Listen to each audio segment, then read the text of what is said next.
జగనన్న సైన్యం ఎందుకు చెల్లాచెదరవుతోంది? జగన్ నమ్మిన బంటు అనుకున్న నేతలే హ్యాండ్ ఇస్తారన్న ప్రచారానికి కారణాలేంటి? అధికారం పోవడంతోనే అంతా అయిపోయిందనుకుంటున్నారా? ఇక పార్టీకి భవిష్యత్తే లేదని భావిస్తున్నారా? లేక పార్టీ ఫిరాయింపులకు ఇంకేదైనా వ్యూహం ఉందా? అధినేత అనుమతితోనే కొందరు పార్టీ మారుతున్నారన్న ప్రచారంలో నిజమెంత?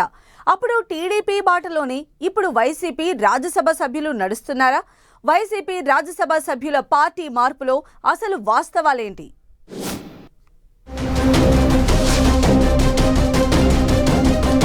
వైసీపీకి రాజ్యసభ సభ్యులు రామ్ చెప్పేస్తారన్న ఊహాగానాలు పొలిటికల్ సర్కిల్స్ లో హీట్ పుట్టిస్తున్నాయి. వైసీపీకి ఉన్న మొత్తం 11 మంది ఎంపీల్లో వైవి సుబ్బారెడ్డి, విజయసాయిరెడ్డి తప్ప మిగిలిన 9 మంది పార్టీ ఫిరాయిస్తారన్న ఊహాగానాలు జోరుగా సాగుతున్నాయి. ఈ ప్రచారానికి తగ్గట్టే 2 ఎంపీలు గురువారం రాజీనామాలు సమర్పించారు. జగన్ నమ్మిన బంటు అనుకున్న మోపిదేవి వెంకటరమణ వైసీపీ అధికారంలో ఉండగా టీడీపీ నుంచి వచ్చిన బీదా మస్తాన్ రావు ప్రస్తుతానికి రాజీనామాలు చేయగా వీరి బాటలో మరో 7-8 మంది గోడ దూకేస్తారన్న ప్రచారం జరుగుతోంది.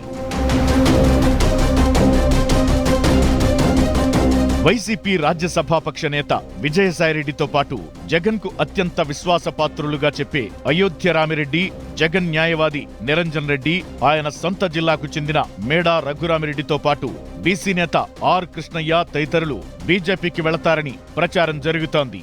పార్టీ మార్పుపై వస్తున్న ప్రచారాన్ని విజయసాయిరెడ్డి ఖండించగా మిగతా వారెవరూ ఇప్పటి వరకు నోరు విప్పలేదు. తాను జగన్తోనే ప్రయాణిస్తానని విజయసాయిరెడ్డి చెప్పినా ప్రత్యర్థులు మాత్రం విజయసాయిరెడ్డి బీజేపీలో చేరిపోతారంటూ చేస్తున్న ప్రచారానికి తెరదించడం లేదు. ఇదే సమయంలో పిల్లి సుభాష్ చంద్రబోస్, గొల్ల బాబురావు టీడీపీలోకి వెళతారని చెబుతున్నారు.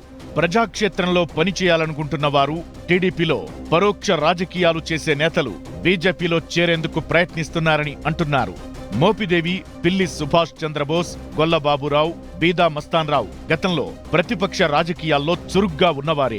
ఎన్నికల ముందు మార్పుల్లో భాగంగా గొల్ల బాబురావుకు రాజ్యసభ సభ్యత్వం ఇచ్చి సర్దుబాటు చేయగా మిగిలిన ముగ్గురు 2019 ఎన్నికల్లో పోటీ చేసి ఓటమి చెందినవారు. వీరు గత ఎన్నికల్లో పోటీ చేయాలని భావించినా పార్టీ అవకాశమివ్వలేదు.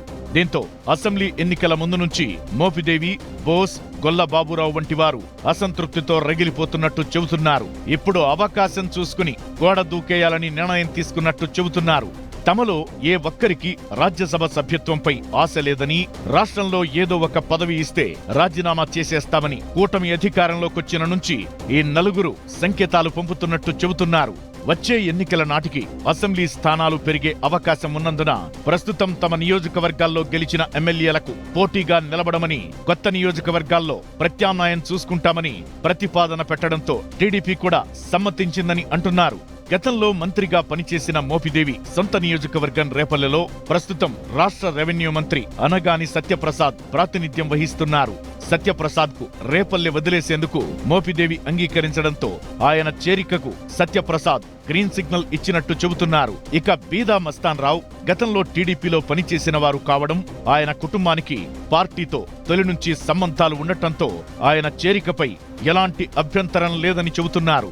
ఇక బోస్, గొల్ల బాబురావు విషయంలో ఆయా జిల్లాల నేతలతో చర్చించి తుది నిర్ణయం తీసుకుంటారని చెబుతున్నారు. ఇకపోతే మాజీ సీఎం జగన్ సొంత సామాజిక వర్గానికి చెందిన రాజ్యసభ సభ్యులు జగన్ కు వెన్నుదన్నుగా నిలుస్తారని భావించిన నలుగురు బీజేపీకి వెళతారనే ప్రచారమే అందరిలో ఆసక్తికి కారణమవుతోంది. వీరి పార్టీ మార్పునకు గతంలో టీడీపీ ఎంపీలు బీజేపీలో చేరినప్పటి అంశానికి లింకు పెడుతున్నారు కొందరు విశ్లేషకులు. కూటమికి తిరుగులేని మెజారిటీ ఉండటం, కేంద్రంలో సీఎం చంద్రబాబుకు ప్రాధాన్యం పెరగడంతో జగన్ పాత కేసులను తెరపైకి తెచ్చి ఒత్తిడి పెంచే అవకాశముందని భావిస్తోంది వైసీపీ. ఈ ఇబ్బందులు అధిగమించాలంటే బీజేపీతో సత్సంబంధాలు ఉండాలని కోరుకుంటూనే బీజేపీలో తమ నేతలు ఉంటే భవిష్యత్లో ఎలాంటి సమస్యలు రావని భావిస్తోందని అంటున్నారు. గతంలో టీడీపీ నుంచి 3 రాజ్యసభ సభ్యులు వెళ్లగా ఆ 3 చంద్రబాబు కోసం కేంద్రంలో లాబీయింగ్ చేయడానికే బీజేపీకి వెళ్లారని పదే ప్రచారం చేసింది వైసీపీ. ఆ విమర్శల్లో నిజం ఉందో లేదో గాని గత ఎన్నికల్లో బీజేపీతో పొత్తునకు ఆ 3 కారణమని ఇప్పటికీ ఆరోపిస్తోంది వైసీపీ. ఆ పొత్తు వల్లే ఎన్నికల ముందు టీడీపీ, జనసేనకు గరిష్ట స్థాయిలో ప్రయోజనం దక్కిందనే విశ్లేషణలు ఉన్నాయంటున్నారు. దీంతో గతంలో టీడీపీ అనుసరించిన వ్యూహాన్నే ఇప్పుడు వైసీపీ కూడా అమలు చేయాలని భావిస్తోందని అంటున్నారు.